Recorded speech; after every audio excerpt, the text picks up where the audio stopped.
Assalamualaikum warahmatullahi wabarakatuh. Perkenalkan, nama saya Dian Cahaya Saharani dengan NPM 221302336. Pada video kali ini, saya akan membuat video yang dimana video ini merupakan salah satu tugas ujian tengah semester mata kuliah pembelajaran berbasis TIK.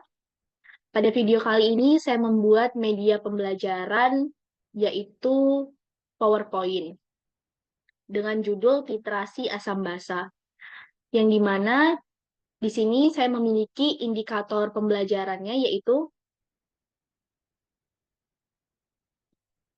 kompetensi dasarnya, yaitu yang 3.11 itu menentukan konsentrasi atau kadar asam atau basa berdasarkan data hasil titrasi asam basa.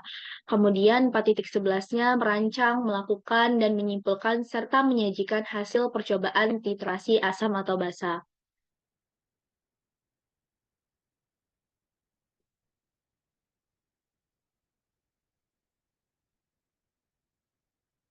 Lalu selanjutnya untuk tujuan pembelajaran dari literasi asam basa ini, yang pertama agar siswa mampu memahami konsep penting dalam kimia dan meningkatkan kemampuan mereka dalam berpikir kritis dan problem solving.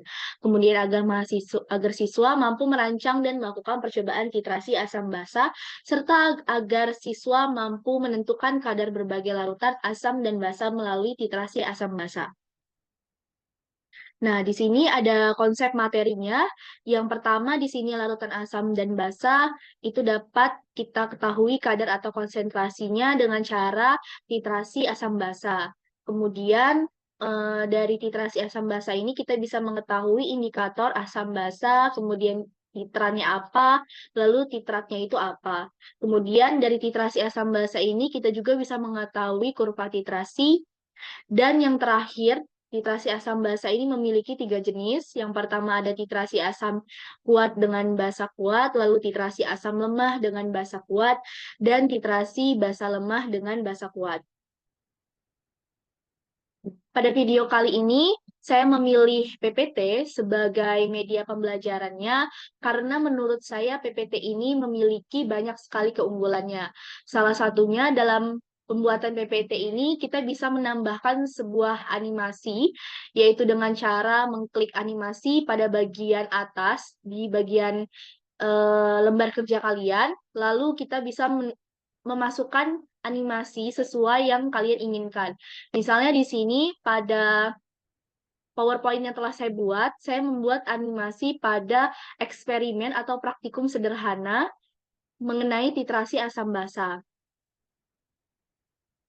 Seperti alat dan bahan yang saya buat di sini, di mana alat dan bahan yang saya buat ini diawali dengan munculnya nama dari alat dan bahan tersebut, kemudian lalu disusul dengan contoh gambar alat dan bahan yang digunakan. Di sini contohnya alat, kemudian selanjutnya di sini bahan, sama diawali dengan munculnya nama alat, nama bahan yang digunakan, kemudian gambar dari bahannya. Lalu animasinya selanjutnya dalam proses melakukan titrasi asam basa itu, di sini saya memisalkan pengambilan larutan HCl dengan menggunakan pipa tetes, lalu dimasukkan ke dalam labu Erlenmeyer. Di sini saya misalkan warna larutan HCl itu kuning. Lalu yang kedua, di sini saya memasukkan animasi cara pengambilan 3 tetes indikator lalu dimasukkan ke dalam labu Erlenmeyer. Setelah itu, saya melakukan pembuatan titrasi dengan cara memasukkan larutan NaOH ke dalam buret, yang dimana di sini terdapat alatnya itu alatnya itu Erlenmeyer. Lalu untuk bahannya di sini saya menggunakan NaOH, yang dimana di sini corong dimasukkan ke dalam buret, lalu larutan NaOH dimasukkan ke dalam buret menggunakan corong. Selanjutnya di sini saya menggunakan titrasi, langkah cara proses titrasi asam basa. Di sini dengan cara saya memisalkan, di sini saya memisalkan larutan NaOH yang menetes ke dalam labu Erlenmeyer tetes demi tetes sampai terbentuknya titik ekuivalen, yaitu menjadi merah muda. Selanjutnya di sini saya membuat animasi yang dimana Pada larutan NaOH itu terjadi suatu molekul yang dimana dikatakan pada titik ekuivalen itu ditandakan dengan warna larutan menjadi merah muda. Di sini saya misalkan H+ itu berwarna putih, Cl itu berwarna hijau, Na+ berwarna ungu, dan OH- berwarna merah dan putih, kemudian H2O itu berwarna merah dan 2O yang berwarna putih. Lalu di sini saya memasukkan rumus perhitungan cara kita menghitung konsentrasi dari titrasi asam basa itu bagaimana.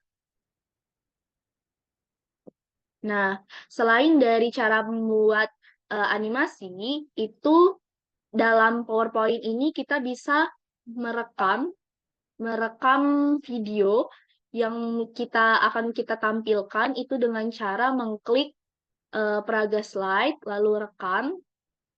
Maka di sini kita akan berada pada tampilan seperti ini. Nah, kemudian, pada bagian ini kita bisa menambahkan teks untuk kita ucapkan pada saat melakukan video. Lalu untuk membuat sebuah animasi itu bisa kita lakukan dengan cara kita mengklik sebuah gambar yang mau kita animasikan. Yang dimana sebelum membuat animasi, kita membuat dulu sebuah contoh gambarnya. Itu misalnya di sini saya membuat larutan NaOH dengan cara klik sisipkan, lalu klik bentuk, di mana di sini ada gambar tabung, lalu kita masukkan gambar tabung tersebut ke lembar kerja kita. Kemudian kita bisa memberi nama larutan tersebut. Lalu untuk cara membuat corong ini merupakan salah satu penggabungan dari segitiga dan persegi. Kemudian di dalam PPT ini kita juga bisa memberikan warna pada font itu sesuai dengan keinginan kalian dengan cara mengklik beranda lalu klik tanda warna di sini dan pilih warna sesuai dengan keinginan kalian.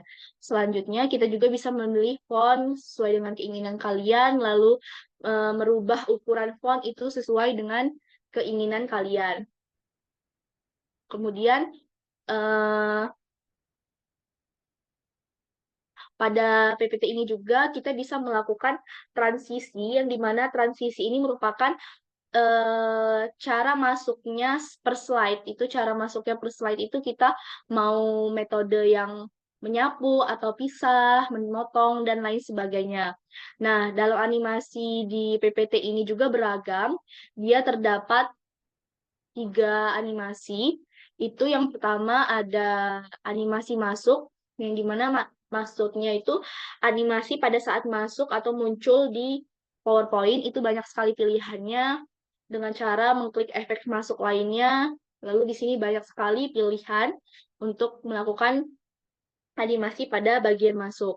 Lalu untuk pada bagian keluar juga sama, kita klik animasi, lalu klik efek keluar lainnya. Banyak sekali pilihannya, bisa kalian pilih sesuai dengan keinginan kalian.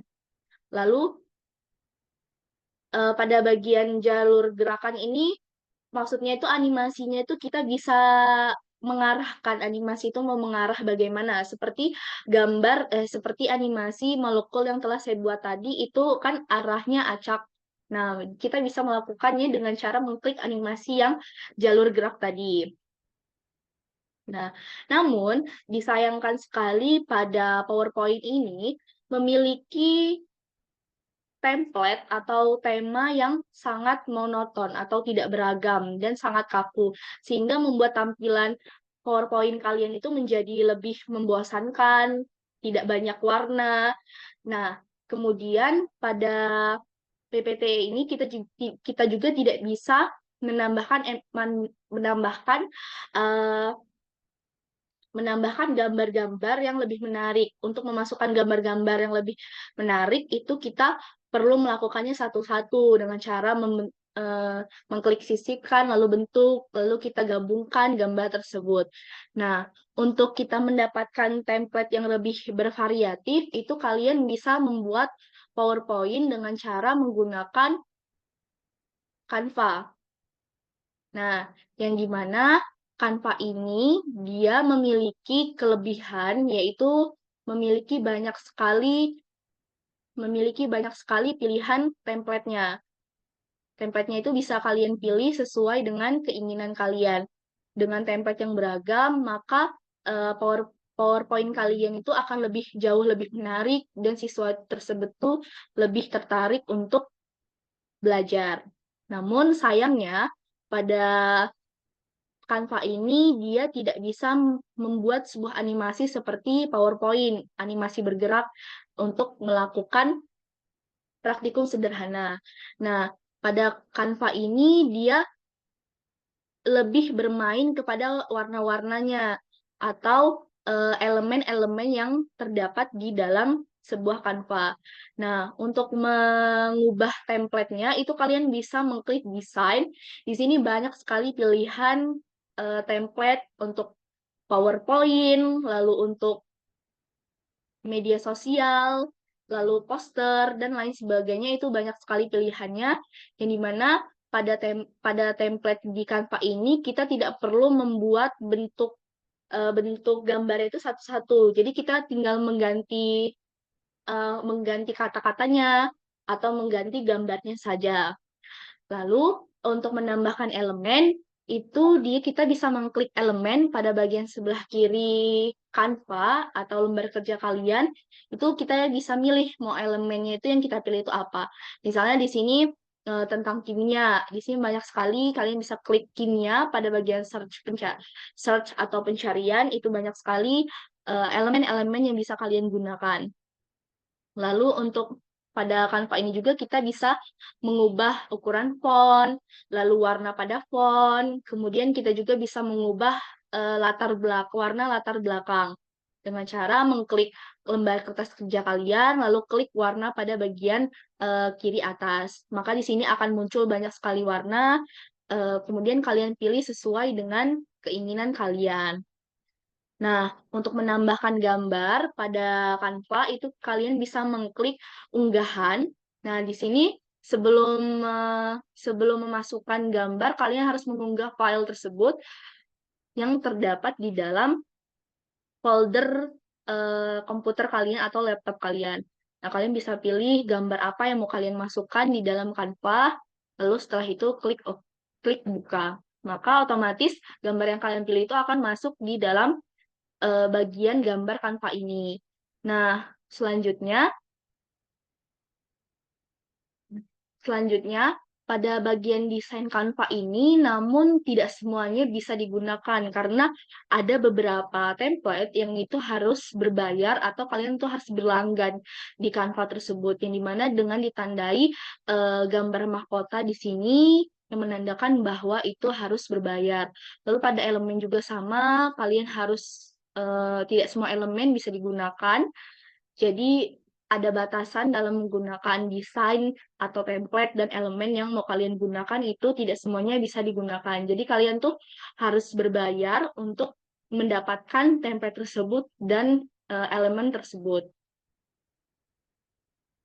Selain itu juga di dalam Canva ini kita tidak bisa membuat animasi bergerak seperti yang terdapat di dalam Canva yang telah saya jelaskan. Namun kelebihan dari Canva ini kita bisa menggunakan template yang lebih bervariatif, lebih beragam, sehingga pembelajaran juga lebih menarik. Namun, ada beberapa template yang harus berbayar dan beberapa elemen yang harus bayar.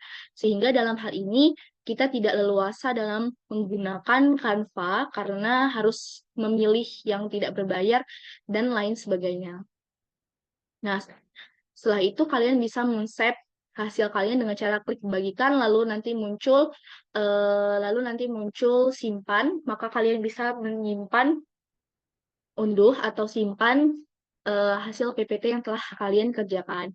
Mungkin itu saja yang bisa saya sampaikan mengenai media pembelajaran yang saya gunakan, yaitu PPT dan Canva, yang dimana di dalamnya terdapat keunggulan dan kelebihan masing-masing dari kedua mikroskop tersebut, dan ada pula kelemahan dari kedua PPT dan Canva tersebut. Mungkin dari saya itu saja. Saya akhiri. Wassalamualaikum warahmatullahi wabarakatuh.